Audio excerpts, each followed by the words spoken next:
நம்ம சேனலை சப்ஸ்கிரைப் பண்ணாதவங்க சப்ஸ்கிரைப் பண்ணுங்கள். கூடவே பெல் ஐக்கானை கிளிக் பண்ணிங்கன்னா நாங்கள் அப்லோட் பண்ணுற வீடியோவை நீங்கள் உடனுக்குடன் பார்க்கலாம். நான் இன்றைக்கி உருளைக்கிழங்கு வறுவல் செய்ய போகிறேன். உருளைக்கிழங்கு வறுவல் வந்து வெறும் மசாலா தூள் போட்டு வெங்காயம் இல்லாமல் நம்ம செய்ய போகிறோம். வாங்க எப்படி செய்யறதுன்னு பார்க்கலாம். நம்ம இன்றைக்கி உருளைக்கிழங்கு வறுவல் செய்ய போகிறோம். ரொம்ப ஈஸியாக செய்யலாம். இது உருளைக்கிழங்கு 1/2 கிலோ எடுத்திருக்கேன். நான் 1/2 கிலோ எடுத்து அதை வந்து தோல் நல்லா எடுத்துட்டு எடுத்துட்டு இப்போ வந்து சின்ன சின்னதாக நான் கட் பண்ணி வச்சுருக்கேன். இது 1/2 கிலோ. அப்புறம் ஆயில் வந்து தேவையான அளவு நீங்கள் ஊற்றிக்கோங்க. தேவைன்னா ஜாஸ்தி கூட ஊற்றிக்கலாம். உப்பு தேவையான அளவு. இதில் வந்து என்ன கரம் மசாலா 1 ஸ்பூன் போட்டுக்கலாம். அதே மாதிரி தனியாத்தூள், மிளகாத்தூள் இதெல்லாமே நம்ம எவ்வளோ குவான்டிட்டி தேவையோ நம்ம அது வந்து ஒரு அரை டீஸ்பூன் அந்த மாதிரி போட்டுக்கலாம். இப்போ எப்படி செய்யறதுங்கிறத பார்க்கலாம். இது வந்து ரொம்ப ஈஸியான மெத்தட். இவ்வளோ தான் தேவையான அளவு. நல்லா டேஸ்ட்டாகவும் இருக்கும். நம்ம இன்றைக்கி இரும்பு கடாயில் தான் செய்ய போகிறோம். இரும்பு கடாயில் செஞ்சால் உடம்புக்கும் நல்லது. அதே மாதிரி இதனோட கலர் வந்து நல்லா மாறும். சாப்பிட்றதுக்கு நல்லா டெம்டிங்காக இருக்கும். ஸோ இதுக்கு வந்து ஆயில் வந்து கொஞ்சம் ஜாஸ்தியாகவே நம்ம ஆட் பண்ணிக்கலாம். இது என்ன பண்ணுறோன்னா கரம் மசாலா, மிளகாத்தூள், தனியாத்தூள் இந்த 3ஐயும் நான் ஒன்றா போட்டு மிக்ஸ் பண்ணிட்டேன். அப்போ தான் வந்து அந்த பச்சை வாசம்லாம் போகுங்கிறதுனால டைரெக்டாக நான் அதில் வந்து மிக்ஸ் பண்ணிடுறேன். இது தனியாக ஒரு கிண்ணத்தில் நம்ம எடுத்துகிட்டு அப்படியே போட்டுக்கலாம். எண்ணெய் காஞ்சதுக்கப்புறம் இது வந்து நல்லா நுரைச்சி வர டைமுக்கு நம்ம உருளைக்கிழங்கை போட்டு ஸ்லோவாக விட்டு நல்லா வதக்கி விடணும். இது ரொம்ப சிம்பிளான மெத்தட். இது நல்லா நுரைச்சி வரும். பச்சை வாசம்லாம் போயிடும் இதுலேயே. அவ்வளோதான். இது இப்போ உடனே உருளைக்கிழங்கு போட்டுடும். சிம்மில் வச்சுக்கோங்க. இது ஆயிலையும் அப்படியே மெதுவாக வச்சுட்டிங்கன்னா, சிம்மில் வச்சிட்டிங்கன்னா நல்லா கொஞ்சம் கொஞ்சமாக வதங்கி நல்லா ஆயில் வந்து நல்லா ரிலீஸ் ஆகும். அது வரைக்கும் நம்ம ஸ்லோ பண்ணிடலாம். ஸ்கூல்லேருந்து வந்தாங்கன்னா குழந்தைங்களுக்கு இந்த மாதிரி கூட செஞ்சு தரலாம்.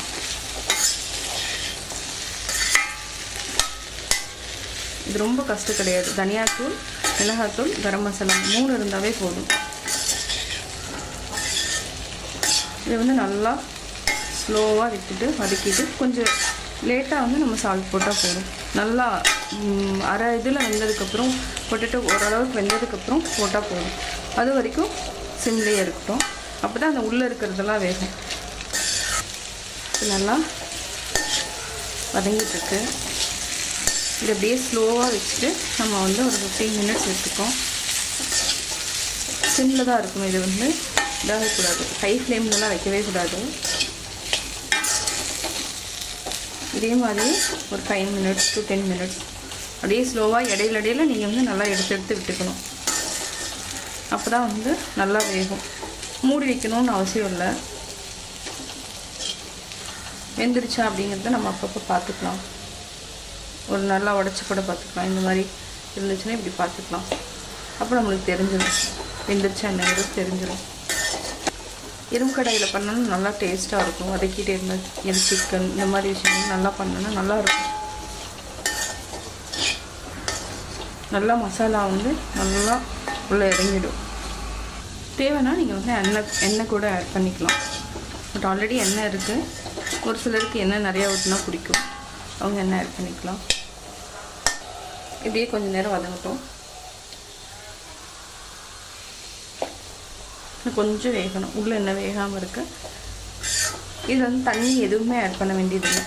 தண்ணி ஆட் பண்ணாமல் அப்படியே சிம்லேயே வதங்குச்சுன்னா நல்லா வெந்துடும். இப்போ நல்லா குக் ஆகிடுச்சு. பார்த்திங்கன்னா நல்லா எண்ணெய் எல்லாமே நல்லா இழுத்துருக்கும். நல்லா கிளறிட்டிங்கன்னா இன்னுமே நல்லாயிருக்கும். இந்த உள்ள மசாலாலாம் அடியில் இருக்கும். அதெல்லாம் நல்லா இது பண்ணிங்கன்னா அது ஒரு டேஸ்ட் இருக்கும். முடிஞ்ச வரைக்கும் உருளைக்கிழங்கு இதெல்லாம் வறுக்கிறதுனா நீங்கள் இரும்பு கடாய் யூஸ் பண்ணிக்கோங்க. நல்லாயிருக்கும். டேஸ்ட் கூட வந்து இல்லைன்னா டிஃப்ரெண்ட்டாக இருக்கும். இப்போ வந்து நீங்கள் வந்து உப்பு ஆட் பண்ணிக்கலாம். எவ்வளோ தேவையோ நீங்கள் அவ்வளோ ஆட் பண்ணிக்கோங்க. செக் பண்ணிக்கோங்க. நல்லா வெந்துடுச்சு. இந்த இது வரப்போ நம்ம ஆஃப் பண்ணிக்கலாம். உருளைக்கிழங்கு வறுவல் வந்து சிம்பிளாக நம்ம செஞ்சாச்சு. என்னென்னா இதில் இருக்கிற என்ன ஸ்பெஷாலிட்டின்னா கொஞ்சம் நேரம் சிம்மில் விட்டு நம்ம வேக வைக்கணும். அது மட்டும்தான். மற்றபடி என்னென்னா இன்க்ரீடியன்ஸ் எல்லாம் ரொம்ப தேவையில்லை. என்ன நம்மகிட்ட அவைலபிள் இருக்கோ அதை நம்ம போட்டுக்கலாம். இது வந்து கட்டாயம் குழந்தைங்களுக்கு ரொம்ப பிடிக்கும். இப்போ வேறு பாத்திரத்தில் நம்ம மாற்றிடலாம். கேஸ் வந்து ஆஃப் பண்ணிடலாம்.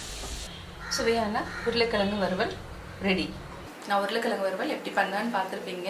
நீங்கள் வீட்டில் செஞ்சு பாருங்கள். பிடிச்சிருந்தா லைக் பண்ணுங்கள், மறக்காமல் சப்ஸ்கிரைப் பண்ணுங்கள்.